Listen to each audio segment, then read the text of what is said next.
Ai, preciso tanto ouvir tua voz, sentir que tu aqui bem perto estás. Sei que ouves minha oração, escutas quando eu pedir perdão.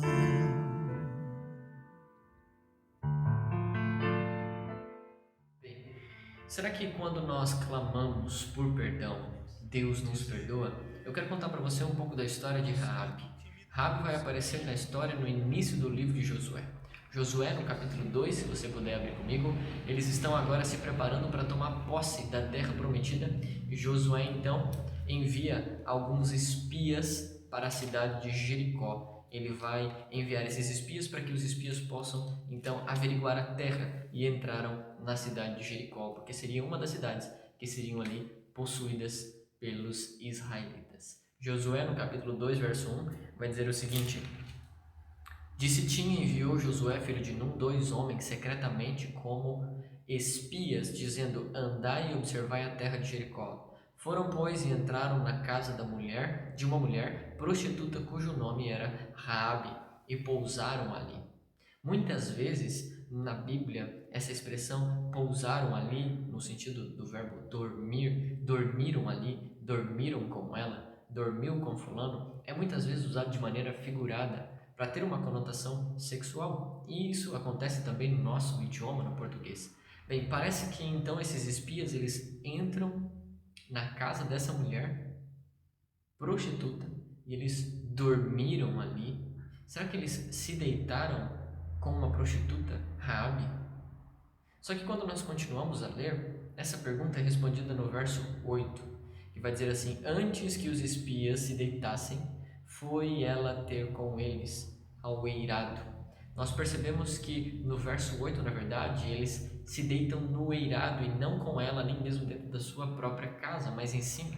Parece então que esses espias eles estão se utilizando de uma estratégia militar para não serem percebidos. Eles vão se esconder num local onde frequentemente entra homens e sai homens, na casa de uma prostituta.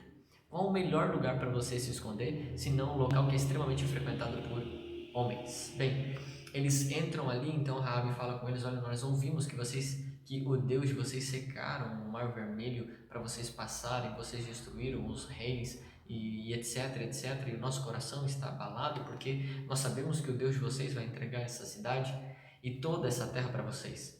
Mas eu quero que assim como eu usei de misericórdia para vocês, vocês usem de misericórdia também para comigo. Então, eles fazem então esse juramento, né? Que eles vão usar assim de misericórdia, assim como ela usou de misericórdia para com eles.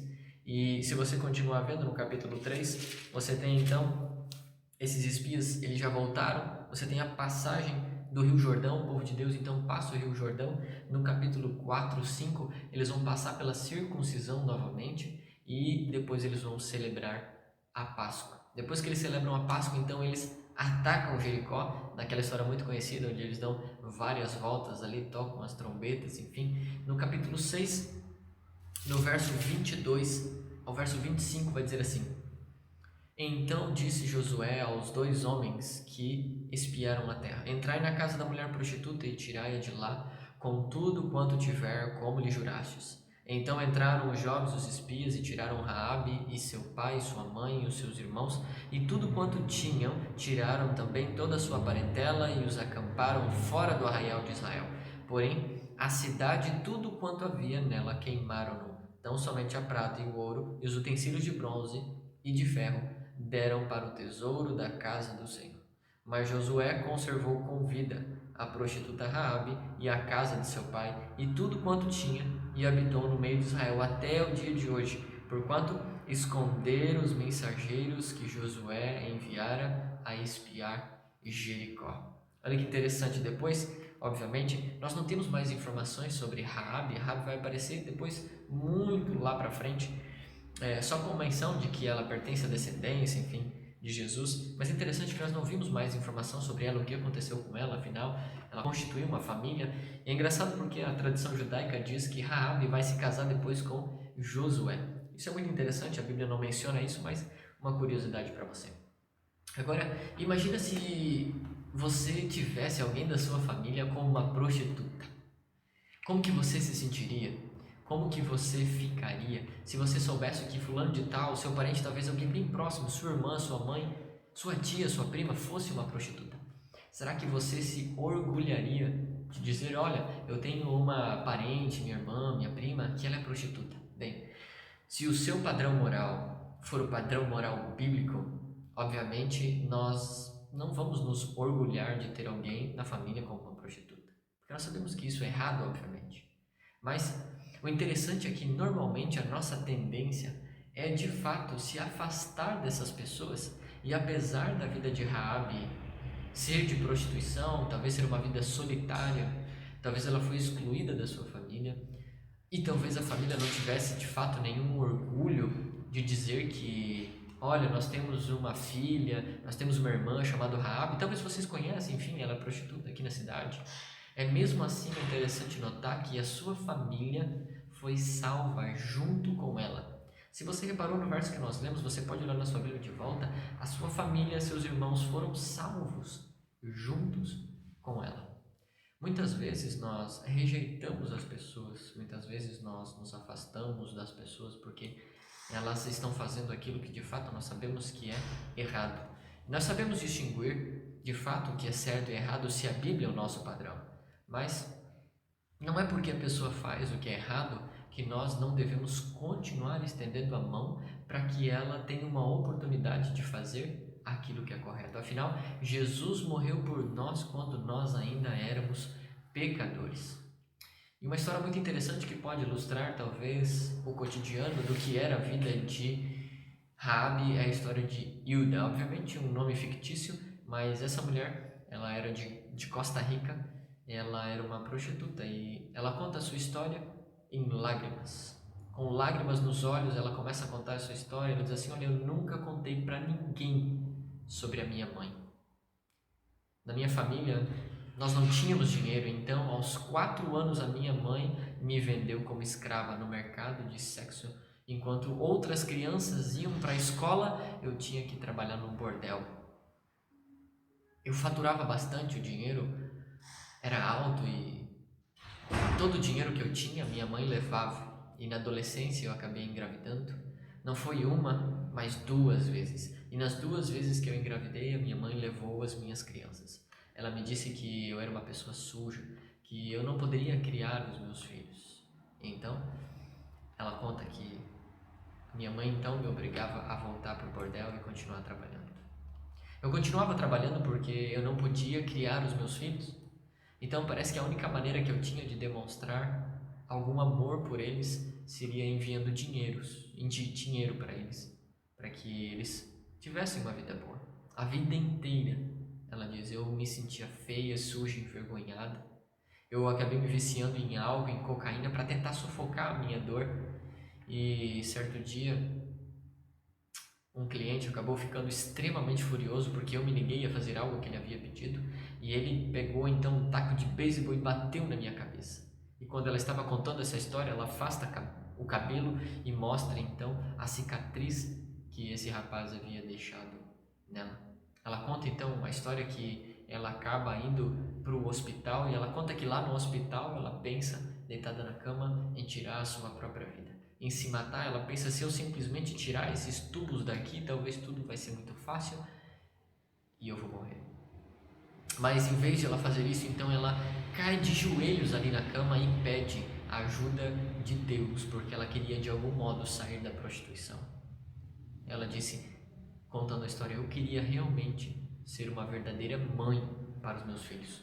Então, como se fosse uma visão de Deus, ela diz, Deus disse para mim, procure a fundação Raabe.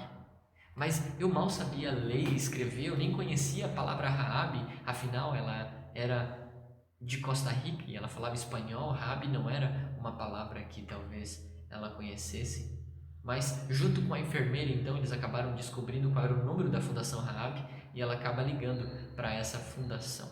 Alguns dias depois, quando Hilda deixa o hospital em alta, ela com sua hemorragia ainda, ela cai ali na porta da Fundação Raabe e ela disse: eu preciso de ajuda, eu tô morrendo, eu preciso de ajuda, eu não aguento mais. E uma mulher bondosa chamada Mariana, conta a Hilda, me acolheu, cuidou de mim, falou do amor de Deus para mim. E era justamente Mariana que estava ali traduzindo Hilda, contando essa história. Bem, essa é uma história muito trágica, com muitas mágoas, feridas do passado. Mas existe uma outra moça chamada Sandra. Ela também foi prostituta. Ela já tinha uma história totalmente diferente de Hilda. Totalmente diferente. Era uma realidade muito diferente. Já era uma realidade de uma típica profissional do sexo, de países ricos. Sandra disse: eu sabia que eu era bonita porque na escola os rapazes olhavam para mim e queriam ter relação comigo. Eu entrava na sala, os homens olhavam para mim, então eu pensei: poxa, por que eu não vou cobrar pela atenção deles? Então, o que eu fiz foi um contrato com um cafetão durante 6 meses. Durante esses 6 meses, eu trabalhei para ele e foi algo maravilhoso contar ela. Ele me instalou numa bela suíte de hotel, havia serviço de quarto sempre ao meu dispor, sempre quando eu precisava. Eu tinha mais dinheiro do que eu podia imaginar, só que o tempo foi passando. Então, contra a Sandra, que depois eu acabei me viciando em drogas, em álcool. O sexo foi ficando cada vez mais pior, mais pesado. Eu passei a me sentir só, num grau de solidão indescritível. Eu sentava na cama assistindo televisão o dia inteiro. E quando chegava a noite, os homens vinham ao meu quarto. E eu não tinha amigos, eu não tinha família. Eu não tinha vida fora daquele quarto. Eu vivia só e sobre uma constante nuvem de vergonha. Durante um ano inteiro, eu nunca saí da cama, de tão deprimida que eu me sentia. Mas Sandra encontrou uma saída, assim como Hilda e Rabi. Ela encontrou a Casa de Esperança de Linda, que era um abrigo cristão, que era dirigido justamente por uma ex-cafetina. Ela conta, olha, eu admito que, Sandra contando obviamente, né? Ela disse assim, eu admito que eu estou lutando, mesmo ainda 6 meses longe da atividade da prostituição, eu ainda luto, porque eu me viciei no poder do dinheiro, no poder que as drogas tinham sobre mim. Uma vez que eu larguei a escola cedo, eu tenho poucas opções profissionais. No entanto, eu sei o que Deus quer de mim. Eu preciso me curar, disse ela. Sabe? A culpa é algo terrível. O autor e pastor chamado John Piper insiste em que a pior tragédia, no caso de pecados sexuais, não é em si o ato da fornicação, da pornografia ou o ato de falha moral, mas a tragédia é a torturante sensação de culpa e indignidade devido à falha sexual. E essa sensação de culpa, disse ele, pode nos avassalar, fazendo com que a gente se sinta excluído do propósito de Deus e até mesmo do amor de Deus.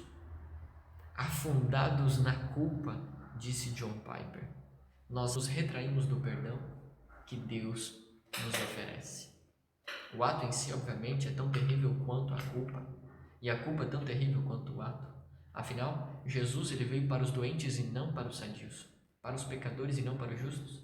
Ele veio redimir e transformar, ele veio renovar todas as coisas. Talvez você não tenha uma vida como Hilda, como Raabe ou como Sandra. Talvez você nunca tenha passado pela prostituição, talvez não conhece nem menos alguém que tenha sido uma prostituta. Bem, mas quem sabe você já passou por algum trauma. Talvez você esteja lutando com algum pecado sexual. Bem, Deus quer redimir você. Deus quer lhe ajudar. Deus ouve a nossa oração quando nós clamamos por perdão. Nem nasceu o sol e o dia ainda nem começou. Somos só nós dois, o Rei do Universo e eu. Venho aqui pedir, abrir todo o meu coração e sem reservas procurar tocar a tua mão. Metade desse mundo ainda não acordou. A lua tá cansada, mas não se retirou. E eu já sinto em mim o teu frescor. Pai, preciso tanto ouvir tua voz,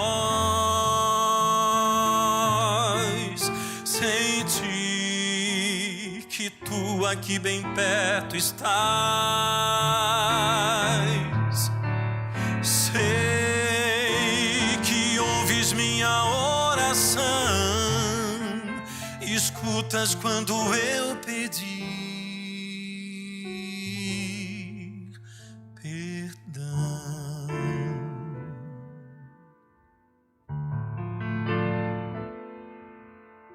Já nem sei dizer ao certo o que me trouxe aqui, mas eu sinto em mim arder o teu imenso amor. Quantas vezes quis me aproximar de ti, Senhor, e fiz promessas que jamais eu consegui cumprir. As vozes desse mundo me chamaram a atenção, as luzes do pecado me ofuscaram a visão. Mais uma vez eu venho te pedir, Pai, preciso tanto ouvir tua voz, sentir que tu aqui bem perto estás. Sei que ouves minha oração, escutas quando eu pedir perdão.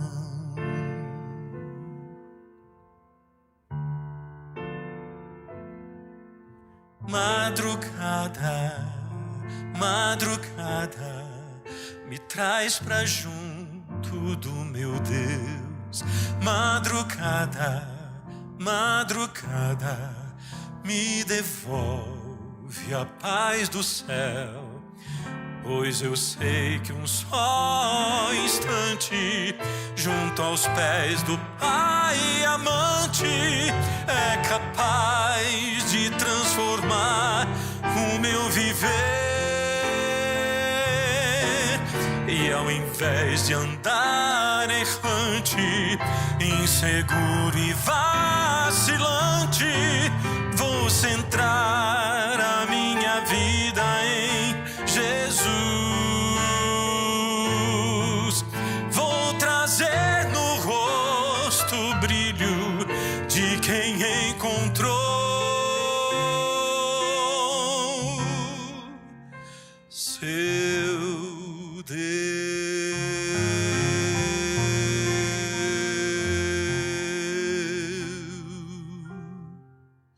Feche seus olhos e vamos orar. Senhor Deus, muito obrigado, Pai, porque o Senhor consegue redimir até coisas que para nós parecem que são impossíveis de serem redimidas. Muito obrigado, Pai, porque mais uma vez o Senhor nos dá a oportunidade de entregarmos a nossa vida a Ti e fazer com que o Senhor transforme a nossa vida. Obrigado, Pai, porque o Senhor, quando nós clamamos por perdão, o Senhor nos ouve, estende a sua mão e nos quer salvar. Pai, nos ajude a nos apossarmos do Teu perdão. Essa é a nossa oração. Em nome de Jesus. Amém. Que Deus te abençoe.